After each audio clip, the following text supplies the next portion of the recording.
Okay student, electricity के एक और दूसरे वीडियो में आप सभी का एक बार फिर से स्वागत है।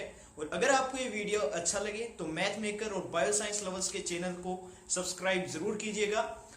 आज हम बात करने वाले हैं इलेक्ट्रिक करंट के बारे में। इलेक्ट्रिक चार्ज, जब हम इलेक्ट्रिक चार्ज के बारे में बात करेंगे, जैसे करंट की डेफिनेशन थी I = Q/T। वहां पे Q है, क्या है? Q है चार्ज। इलेक्ट्रिक चार्ज जो होता है उसको हम कहते हैं Q। ओके, Q से हम उसको डेनोट करते हैं।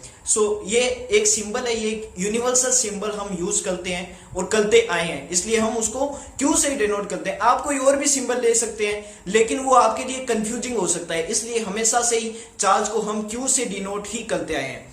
Q जैसे चार्ज की ऐसा यूनिट क्या है, हमने करंट की एक ऐसा यूनिट देख ली कि ऐसा यूनिट करंट की क्या है? एम्पियर। उसी तरह से चार्ज की ऐसा यूनिट है कूलॉम।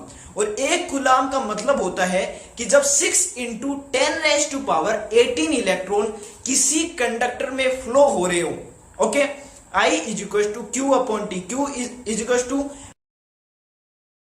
कूलॉम का मतलब क्या होता है? अगर किसी कंडक्टर में से 6 × 10⁻18 इलेक्ट्रॉन फ्लो हो रहे हो तो उसे हम कहते हैं एक कूलॉम। ओके, तो उसे हम क्या कहते हैं? एक कूलॉम।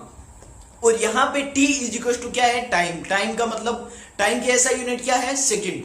ओके, एक इलेक्ट्रॉन पे कितना चार्ज होता है? हमें सभी को पता है कि एक इलेक्ट्रॉन में 1.6 × 10⁻⁻19 कूलम। ओके, एक इलेक्ट्रॉन में कितना चार्ज होता है? 1.6 × 10⁻⁻19 कूलम चार्ज होता है एक इलेक्ट्रॉन के ऊपर। और चार्ज की ऐसा यूनिट क्या है? कूलम। और एक कूलम में 6 × 10⁻18 इलेक्ट्रॉन प्रेजेंट होते हैं। अब अगर ये जो आप स्क्रीन पे जो फॉर्मूला देख रहे हैं, इसमें अगर हम वैल्यू पुट करें, ओके, अगर हम बात करें 1 एम्पियर की बात करें, तो 1 एम्पियर का मतलब क्या होता है? किसी भी कंडक्टर में से अगर हम Q में अगर 1 लिखे, यानी 1 कूलम, और T टाइम = 1 सेकेंड ले, यानी एक एक यूनिट दोनों की ले रहे हैं, तो अपने पास करंट कितना आता है? 1 एम्पियर। इससे हमारे पास डेफिनेशन आती है कि 1 एम्पियर का मतलब क्या है? कि किसी कंडक्टर में से 1 कूलम चार्ज 1 सेकंड में अगर पास हो रहा है तो उसे हम कहेंगे 1 एम्पियर। या फिर हम इसे ऐसे भी कह सकते हैं कि अगर किसी कंडक्टर में 6 × 10⁻18 इलेक्ट्रॉन अगर 1 सेकंड में पास हो रहे हैं तो उसे हम क्या कहेंगे? 1 एम्पियर। ओके, जैसे एम्पियर एक थोड़ी सी कह सकते हैं लार्ज यूनिट होती है, लेकिन कभी कभी अपने जो इंस्ट्रूमेंट होते हैं उनमें मिली एम्पियर्स में भी होता है करंट, कह सकते हैं मिली एम्पियर्स में भी पास होता है, माइक्रो एम्पियर्स में भी पास होता है। मिली का मतलब क्या हुआ?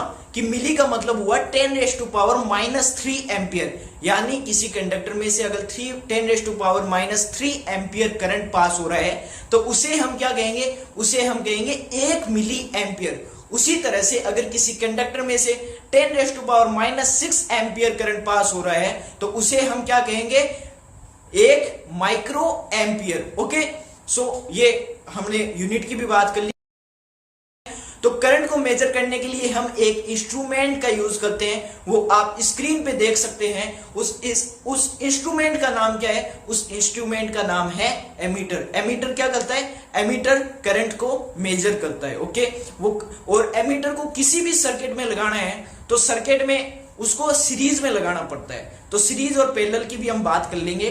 तो सीरीज में क्या होता है कि अगर मान लो आप सर्किट में देख सकते हो, तो आप स्क्रीन पे एक बल्ब देख सकते हो, और उस बल्ब का जो एक वायर है वो अटैच है एमीटर से, और एमीटर का जो दूसरा वायर है वो बैटरी से अटैच है। तो इसे हम कहते हैं सीरीज कॉम्बिनेशंस।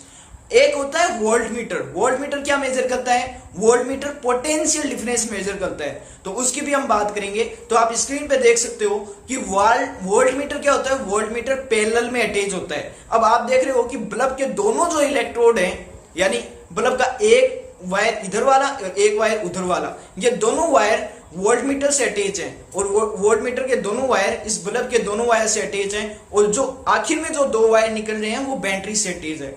ओके, ये है पूरा कह सकते हैं सीरीज और पैरेलल मैंने आपको समझा दिया है। मैंने आपको एमीटर भी समझा दिया है। और एमीटर किसको किस चीज को हम एमीटर से मेजर करते हैं, तो एमीटर से हम करंट को मेजर करते हैं, और वोल्टमीटर से हम पोटेंशियल डिफरेंस को मेजर करते हैं। तो टेंशन नहीं लेनी है, एमीटर और वोल्टमीटर के बारे में हम और भी डिटेल में बात करेंगे ताकि हम उनको और अच्छे से समझ पाए।